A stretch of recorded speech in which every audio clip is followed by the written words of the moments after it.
Hello, dear students from India and all over the world. So today I'm here to give you the last minute tips for the exams which is going to held tomorrow, and that is AS Accounting 9706 paper 2, right? Today I'm very happy because my school where I used to teach A-level accounting in Roots International School, Seven Oaks campus, there was an annual dinner and they have given me this cup on which my name is written, Haris Khalid. So it's something very special for me because always recognition from the school side for the teacher is always feels very good and very exciting moments for the teachers. So sorry. So let's talk about the last minute tip. First of all, I want to recommend you that you are not supposed to change the pattern of your solution in the exams, right? For example, you need to attempt the first question as the first question. Then you can second and third question you can go for an option, and the fourth question you will attempt at the last. No need to change the sequence at any cost. Go with the flow, okay? And I pray for you, inshallah ta'ala, you will get very good marks and very good result in the exams. Jadooo has told me, he has come in my dream and he has called me. So उनसे पता मुझे चला है कि जो first question है that is from sole trader and partnership. You need to be very vigilant that in sole trader और partnership question there has to be a part of inventory valuation in which some of the inventory has been damaged and now it can be sold for some value. So you need to find the correct value of inventory, right? Some part of the first in first out and last in first out method, like advantage and disadvantage of first in first out or average costing method. Sorry, last in first out is not in our course now.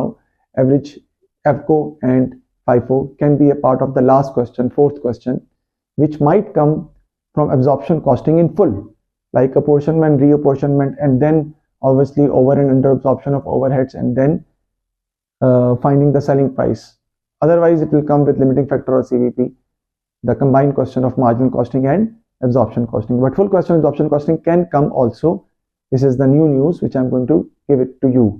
So please share the video with all the students and subscribe my YouTube channel Learn Accounting with Sir Haris. Follow me on Instagram and Facebook so that you can have my videos again in the next videos as soon as possible. I am going to give the tips also for the IGCSE 0452 and for A2. They are really going to be very special and it will help you a lot, believe me, right? So stay tuned. So the first question, inventory valuation point, sole trader or partnership, and then there is a point of sales or return basis. You know that sales or return basis means that no sales has occurred. So it is going to be have four effects: less from sales, less from trade receivable, and the closing inventory will also be added because the sales has not yet occurred. In partnership question, always remember that if there is no partnership agreement, then there has to be interest. No profit will be shared equally. No interest on capital, no interest on drawing, no salaries, but interest on loan will be at the rate of 5%. It might be possible that interest on loan percentage will not be given in the question and there is no partnership agreement and you have to prepare the current account according to that. If you talk about the theoretical part of this particular question, it can be from the either if you are in finance needs, or you have a cash flow problem, then either you can go for a bank loan, right? Or you can take, you can issue shares to the general public. So you have to take one option and you have to advise and you have to give your conclusion also in this regard. Secondly, the question can come that either you want to continue with the partnership or you want to convert the partnership into company. So that theoretical part can also be part of the question. Second question, obviously, I told you that errors can come with company or sole trader. Errors not affecting trial balance. How suspense comes in the entries, right? And a control account reconciliation question. Always remember that you have to go through the purchase ledger control account reconciliation also, along with the SLCA reconciliation.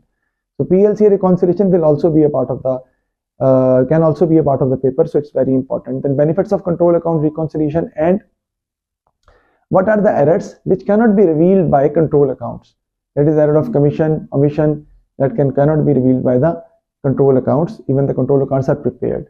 Then if you talk about the company, the question from the company actually, always remember that even if the T accounts are going to be prepared or you are going to prepare a statement of change in equity, there will be a part of revaluation downward.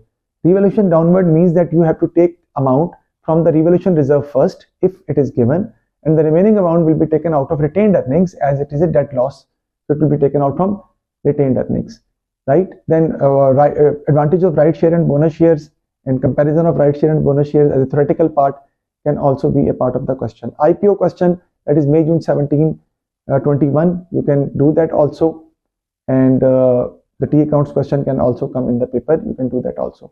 If we talk about a fourth question, I have already done with that. Full absorption costing question can come along with limiting factor, but full question can also come. And the theoretical part will be like FIFO and LIFO, FIFO and FCO, advantages, disadvantages, what is cost center, advantages of absorption costing, and one important thing, that either either it is better to use absorption costing or marginal costing, which one you will go for. This question of absorption costing of theoretical part can come in the paper. Last thing which I want to tell you, that is that how under or over absorption occur. Always remember, if budgeted overhead costs are more than actual overhead cost and budgeted hours are less than actual hours, we will have over absorption of overheads. And if budgeted overhead cost is less than actual overhead cost and budgeted hours are more than actual hours, we have under absorption of overheads. This is the logic basically behind, and it is given in the book of David Hopkins also, and it is given in the book of Ian Harrison also with the explanation actually. So that part also normally comes in as a theoretical part, and sometimes it can come in numerical also, but it can be numerically proven also, right? So this is how the things will go for you, and hopefully you will be able to get better grade. You can contact me on WhatsApp number 0333471287 if you have any query regarding the upcoming exams. And so these are the questions which I believe that are going to be a part of the question. Advantages of marginal costing and advantages of CVP are the same. So there is nothing difference between the two. So let's see how you are going to appear in how you will perform in the exams. Good luck to all of you. Thank you very much. Take care.